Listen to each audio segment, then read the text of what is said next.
এটা কিছুতেই হতে পারে না। তুই কিছুতেই এ কাজ করতে পারিস না। শোনো, আমার কথা শোনো। কেন এইসব বিষয় নিয়ে আবার এখন কথা বলছো? ডাক্তার কি বলেছে শোনোনি? এক্সাইটমেন্ট তোমার জন্য ভালো না, ক্ষতি করবে। ক্ষতি হোক, হোক আমার ক্ষতি, তুই আমার কথা শুনবি। আমি যা বলছি তুই সেটা শুনবি। তুই কিছুতেই এই কাজ করতে পারিস না, তুই কাজ ছাড়বি না। আচ্ছা, কেন এরকম ছেলে মানুষই করছো? লক্ষ্মীটি, আমার কথাটা শোনো। আচ্ছা ঠিক আছে, তুমি আগে বাড়ি ফিরো, তারপরে আমরা কথা বলবো। না, পরে না, আমি এখনই আলোচনা করতে চাই। মিষ্টি, তুই আমার কথাটা শোন। তুই কি চাস? কি চাস তুই? আমি সারাটা জীবন নিজেকে দোষী মনে করি? সারাটা জীবনকে আমি সেলফ পিটি নিয়ে। তুমি এটা কি করে ভাবলে আমি এরকম? তাহলে আমি যা বলছি তাই শোন। তুই আমাকে কথা দে, তুই সারা জীবনে কোনোদিন এই কাজটা ছাড়বি না, কখনো না। তুই আমাকে কথা দে। মিষ্টি, তুই কিন্তু চুপ করে থাকিস না। তুই কাজ ছাড়বি না, বল আমায়, তুই বল আমায়। তুমি কেন এরকম করছো? তুমি বুঝতে পারছো না এখন তোমার কাছে থাকাটা আমার জন্য অনেক বেশি জরুরি। কিসের জন্য থাকা জরুরি তুই আমাকে বল? কিসের জন্য? আমাকে দেখভাল করার জন্য? অনেক লোক আছে মিষ্টি, তারা আমার দেখভাল করবে, কিন্তু এই যে 13 জন শিশু, তারা যে তার বাবা মার কাছ থেকে দূরে চলে গিয়েছিল, তার পরিবারের থেকে দূরে হয়ে গিয়েছিল, যদি তুই না থাকতিস তাহলে বিদেশের কোথায় কোথায় পড়ে থাকতো, কেউ কি তার খবর রাখতো? এদের কথা কে ভাববে? তুই বিশ্বাস কর, এদের কথা ভাবার জন্য কেউ নেই।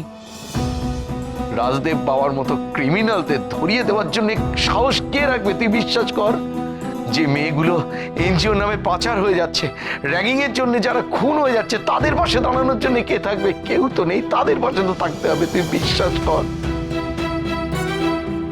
আচ্ছা তুমি শান্ত হও, আমরা পরে ভাববো এটা নিয়ে। না, পরে না, পরে না মিষ্টি। এখনো তুই আমার হাত ধরে কথা দে যে তুই চিরকাল আমার কালি কলকাতা ওয়ালি হয়ে থাকবি। তুই কোনোদিন এই কাজ ছাড়বি না, তুই আমায় কথা দে। মিষ্টি, তুই আমার দিকে তাকা। মিষ্টি, আমি তাকা বলছি, লুক অ্যাট মি। মিষ্টি, তুই জানিস আমার জেদ কতটা, তুই জানিস আমি জেদ করে কি করে তোকে বিয়ে করেছি। আমার জেদকে তুই কখনো হারাতে পারিসনি মিষ্টি, কখনো না। আমায় একটু সময় দাও। তুমি বুঝতে পারছো না যে আমি শান্তি পাবো না? তুমি অসুস্থ, তোমাকে ফেলে রেখে আমি কি করে বাইরে যাব? আমি সব সময় তোমার পাশে পাশে থাকতে চাই, সব সময়। আমি তোমাকে ছেড়ে থাকতে পারবো না গো। তোমাকে ছেড়ে গেলে আমার বুকের ভেতরটা। মিষ্টি, তুই যদি কাজকর্ম ছেড়ে আমার আশেপাশে ঘুরঘুর করিস তাহলে আমি শান্তি পাবো না। ও, তার মানে আমি তোমার আশেপাশে থাকি সেটা তুমি চাও না?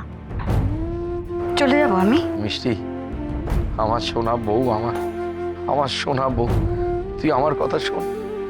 তুই সব ছেড়ে যদি তুই আমার কাছে থাকিস তাহলে আমার মনে হবে আমার এই অ্যাক্সিডেন্টটার জন্যে তোকে সব কাজ ছেড়ে দিতে হলো। তুই সমস্ত কিছু ছেড়ে শুধু আমি আজকে অথর্ব হয়ে গেছি বলে তোকে আমার সঙ্গে সঙ্গে থাকতে হচ্ছে। মিষ্টি, তাহলে তো আমি কোনোদিনই সুস্থ হব না। আমার সবসময় নিজেকে অসুস্থ, রোগী বলে মনে হবে। যেমনটা ডাক্তারের কাছে পেশেন্ট থাকে, এটা করবেন না, ওখানে দাঁড়াবেন না, এটা খাবেন না, ওটা করবেন না, সব সময় বলে, তখন সেটা আমার সবসময় সেটা মনে হবে আমার অসহ্য লাগবে। আমি স্বাভাবিক জীবনে ফিরতে চাই, আমি এরকম অসুস্থ থাকতে চাই না, আমি রোগীর তকমা নিয়ে বাঁচতে চাই না মিষ্টি, বাঁচতে চাই না। আসতে পারি? মিথিলা, এসো। শোনো, তোমাদের সাথে দেখা করবে বলে কয়েকজন হসপিটাল অথরিটি থেকে স্পেশাল পারমিশন নিয়ে এসেছে। কারা? ডাকি তাদের? এসো তোমরা।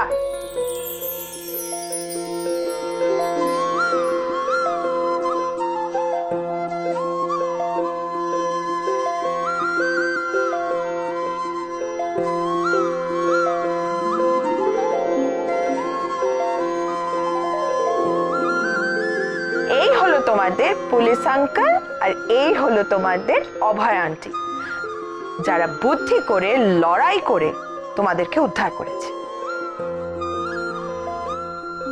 ওই 13টা বাচ্চার মধ্যে 10টা বাচ্চাই এসেছে এখানে। 3টে বাচ্চাকে ওরা বিদেশে পাচার করেছিল, ওরাও ফিরছে। ওরা এসেছে তোমাদেরকে থ্যাংক ইউ বলতে।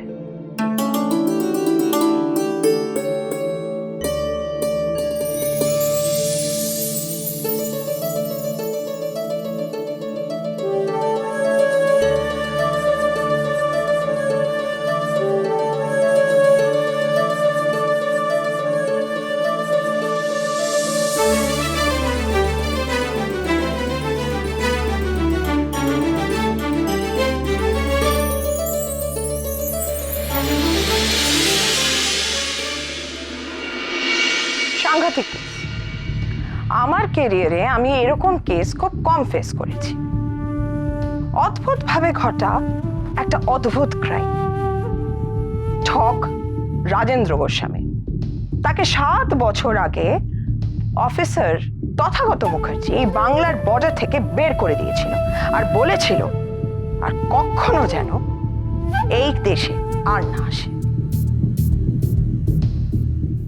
তাতে বাংলার প্রতি ওই ঠকবাজের খুব রাগ হয়। এমনিতেই এই লোকটা ঠকবাজিতে ওস্তাদ ছিল, তার উপর আমাদের দেশের অশিক্ষা, আমাদের দেশের কুসংস্কার এই ঠকবাজটাকেই বানিয়ে দিল বাবাজি। সে হয়ে গেল বাবা রাজদেব। আর এই বাবা রাজদেব নিজের ভেকের আড়ালে বাংলার ওপর রাগ মেটাতে এখানকার বাচ্চাদের পাচার করা শুরু করলো। আর এই পাচারে তার রাইট হ্যান্ড ছিল সৌরভ কোলে। অভয়া, তোমার ধাঁধার কোলের ওপর কোলের এ হলো দ্বিতীয় কোলে। আমি এই খবরটা প্রথম পাই আমার আগের অফিসারের কাছ থেকে। আমি ওই শশীর ডেড বডিতেই তথ্যটা জানতে পারি। তারপর আমার সোর্স মাধ্যম আমি সৌরভ কোলের কথা জানি। সৌরভ কোলের লিঙ্ক থেকেই আমি ওর ল্যাপটপটা, মানে সেটা দিল্লি ছাড়ার আগেই আমার হাতে এসে পড়ে। আর ওইখান থেকে 13টা বাচ্চা কোথায় আছে তার সন্ধান আমি পেয়েছিলাম। কিন্তু কিরম মনে হচ্ছিল আমার বারবার যে এই ল্যাপটপটা না আমি আমার কাছে রাখতে পারবো না।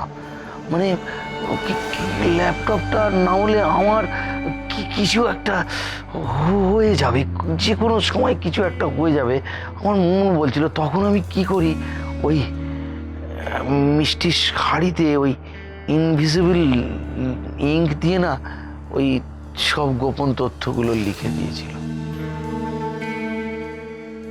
ওই ল্যাপটপটাও অভয়া পায়নি, আর ওই শাড়িতে লেখা ইনফরমেশনগুলো মুছে গিয়েছিল তথাগত। কিন্তু তা সত্ত্বেও অভয়া এই ক্রাইমের পিছনে আসল কে আছে তাকে খুঁজে বের করেছে আর তোমাকে উদ্ধার করেছে।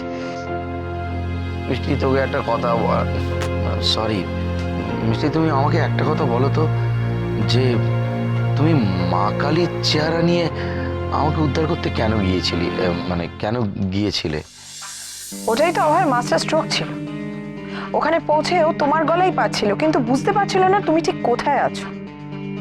তাই ও এরকম ভাবে সেজেছিল, কি তাই তো? মিষ্টি, আমি জানতে চাইছি হঠাৎ তুমি ওইভাবে কেন এলে? আমার এখন এনে কথা বলতে ইচ্ছে করছে না। কিন্তু আমার তো শুনতে ইচ্ছা করছে মিষ্টি, বলো, আমাকে বলো তুমি। আমি মন্দিরে পৌঁছে তোমার গলার আওয়াজ পাই। মা শারদা, মা আমায় দেখে যাও কোথায় আছে মা।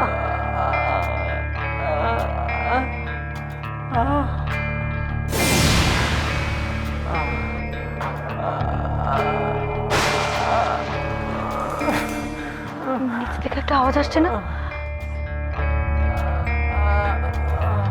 সুরঙ্গের দরজা কোথায়? কোথায় সুরঙ্গের দরজা? কিন্তু তোমাকে কোথাও খুঁজে পাই না, দেখতে পাই না।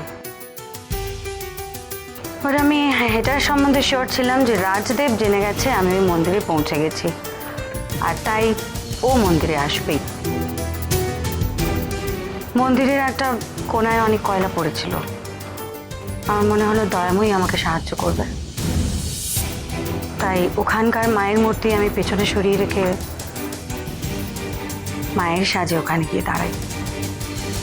আর তারপর তো ওই রাজদেবকে মেরে ওর সমস্ত খবর বার করেছে। মিষ্টি, আমি তোর সারা জীবন এই রূপ দেখতে চাই, সারা জীবন তোর এই রূপ দেখতে চাই। মিথিলা ম্যাডাম, ওকে বোঝান প্লিজ, ওকে প্লিজ বোঝান যেন ওই কাজটা না ছাড়ে, কিছুতেই যেন ওই কাজ না ছাড়ে। আবার এক কথা বলছো তুমি?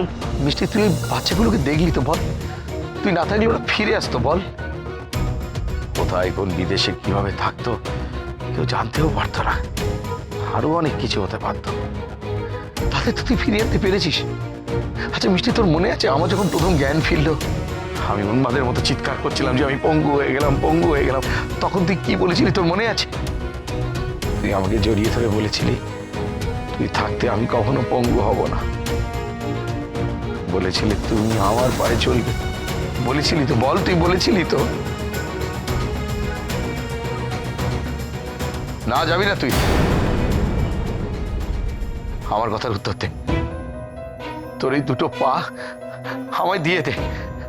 আমি এই দুটো পায়ের ওপর দিয়ে আমি হাঁটতে চাই, দৌড়াতে চাই। আমি যে কাজগুলো আর জীবনে কখনো করতে পারবো না, আমি সেই কাজগুলো সম্পূর্ণ করতে চাই।